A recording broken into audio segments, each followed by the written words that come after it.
The decrepit welcome sign, barely legible through layers of rust and grime, whispered a foreboding message: "Welcome to Livermore."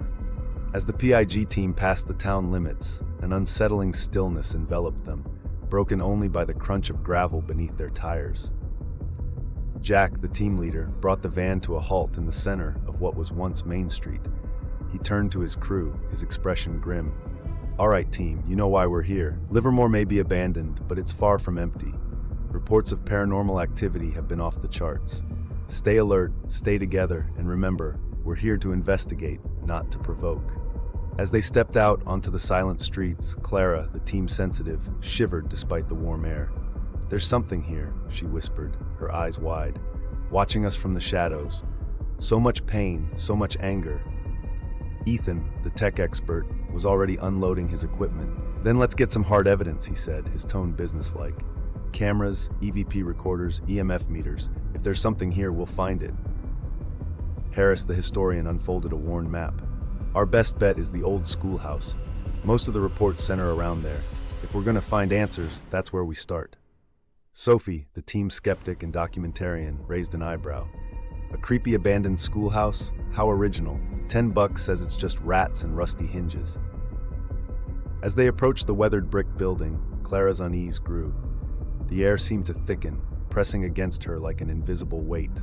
"Guys," she said, her voice trembling, "there's definitely something in there. Something angry." Inside, the schoolhouse was a labyrinth of shadows and decay. Desks sat in haphazard rows, covered in decades of dust.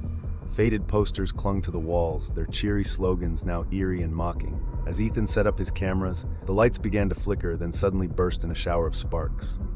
Sophie jumped, then composed herself. "Faulty wiring," she said, but her voice lacked conviction.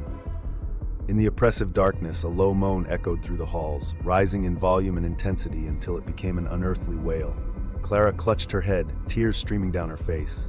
"So much suffering," she sobbed. "They're trapped, reliving it over and over."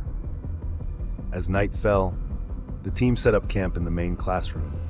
Clara, still shaken, was drawn to a corner, as if pulled by an unseen force. "There's something here," she said, her voice distant. "Something evil." Suddenly, Clara screamed, her body rigid with terror. In the corner, a figure materialized, the burnt, twisted form of a child, its face a mask of agony and rage. Jack and Ethan rushed to Clara's side, but the apparition vanished as quickly as it had appeared. In the shocked silence that followed, Harris spoke up. "I think I know what's going on here. Years ago, there was a fire in this schoolhouse. Several children died, trapped in that very corner. What if they never left?" Armed with this grim knowledge, the team knew they had to confront the spirits. Clara, still shaking, volunteered to make contact. "They're just children," she said softly. "Lost, scared, and angry. We have to help them." As Clara began to speak, the room grew icy cold. The spirits materialized, their small forms flickering like candle flames. They lashed out, hurling desks and chairs, their anger palpable. The team ducked and dodged but stood their ground. In a moment of desperate bravery, Jack stepped forward. "We know what happened to you," he said, his voice steady. "The fire, the pain, the fear. But you're not alone anymore. It's time to let go, to find peace." For a long, tense moment, the spirits hesitated. Then slowly, the anger in their eyes faded, replaced by a profound sadness. Clara, tears flowing freely, began a cleansing ritual, her words a soothing balm to the restless spirits. As the ritual reached its climax, the spirits began to fade, their forms dissolving into motes of gentle light.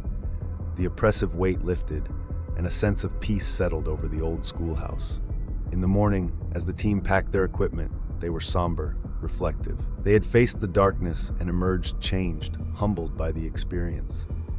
As they drove away, leaving Livermore to its secrets and ghosts, Clara looked back, a wistful expression on her face. She couldn't shake the feeling that there were more spirits out there, trapped in pain and sorrow, waiting for someone to light their way home. It was a feeling she knew would lead the P.I.G team to many more haunted shores. But for now, they had given peace to the restless shades of Livermore,